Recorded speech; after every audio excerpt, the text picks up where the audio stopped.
Het is een brede weg waardoor automobilisten erg hard rijden.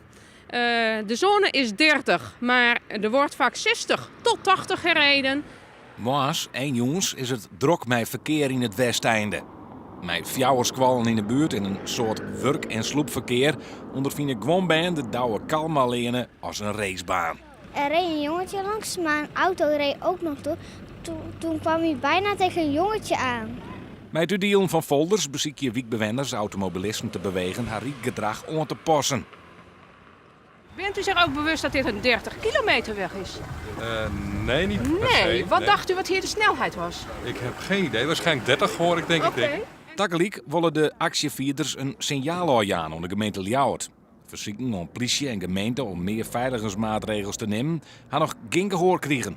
Ja, wij kunnen hiermee teruggaan. Alleen het effect moet wezen dat we een andere inrichting krijgen. Dus bloembakken op de wei, 3D-tekeningen, waardoor mensen denken van, oh jongens, veiligheid.